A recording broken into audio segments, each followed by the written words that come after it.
de Gouges.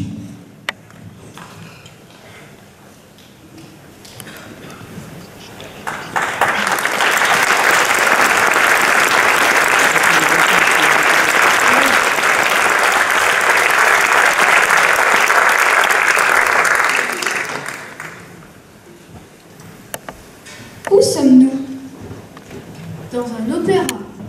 Un opéra pour un concert de jazz? Ah oui, c'est la même valeur d'une transmission. De champs de coton d'une campagne états-unienne à un studio d'enregistrement ou une scène au cœur de la ville. Du front jusqu'au Panthéon à Paris, je pense à la voix d'une Joséphine Baker, franco-américaine, résistante française contre le nazisme et la folie des discriminations. Certes, mais du jazz à l'opéra?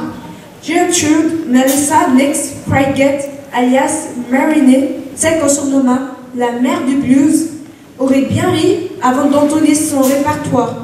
Oui, la transmission, elle a assuré, a même formé Louis Armstrong et surtout Bessie Smith, l'impératrice du blues, qui inspira Tom Deacon, Billie Holiday, Sarah Vaughan, Dinah Washington, Nina Simon, mais aussi Janis Joplin ou Nora Jones.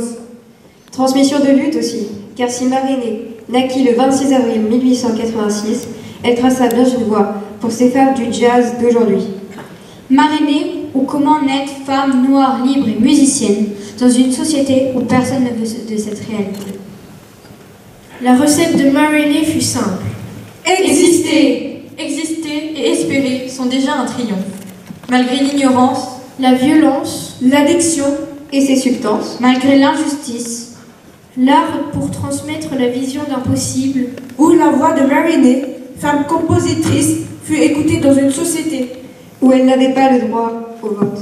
Oui, et à l'image de Marinette, avec leurs notes de musique, ces créatrices ont dirigé leurs musiciens et guidé leur public. Dans une autre réalité, prémisse de la société telle que nous la connaissons aujourd'hui. Leurs coulisses étaient l'antichambre de nos libertés, trop souvent bafouées.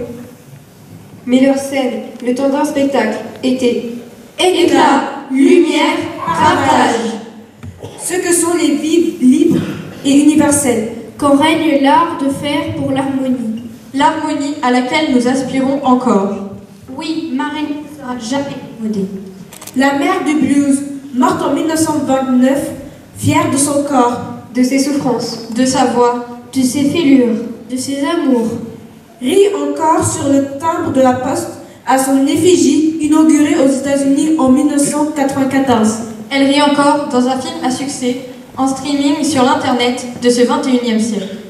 Comme Abe Lincoln, Mahalia Jackson, qui s'engagèrent pour la lutte de droits de l'homme, de droits humains.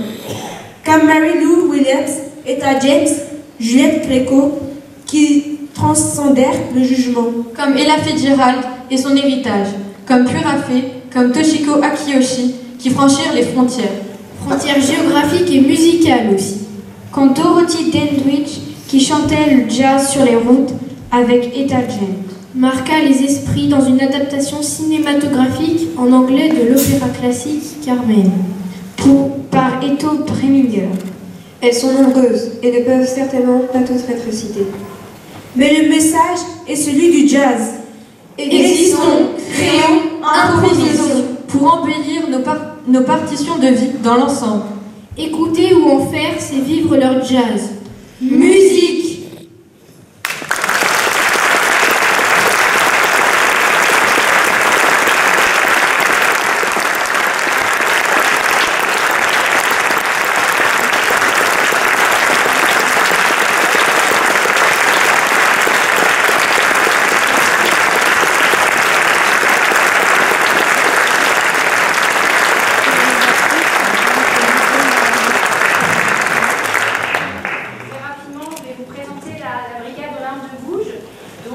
C'est un groupe d'élèves qui, au collège Anatole France, œuvre, même pendant les vacances, vous pouvez le voir, contre les discriminations et plus précisément pour la lutte contre le sexisme et pour l'égalité entre les filles et les garçons, entre les hommes et les femmes. Et j'ai toujours un groupe d'élèves très motivés qui suit un petit peu ce qu'Olympe de Gouges a pu faire. C'était une femme visionnaire, écrivaine, dramaturge, qui s'est battue à peu près sur tous les fronts, toujours avec sa plume. Elle a toujours refusé de verser le sang. Et elle s'est battue contre l'esclavage, contre le mariage forcé, contre le mariage forcé, contre les vœux forcés, pour la liberté et pour que les filles puissent aller à l'école. Donc nous œuvrons pour l'émancipation. Bonne soirée à vous.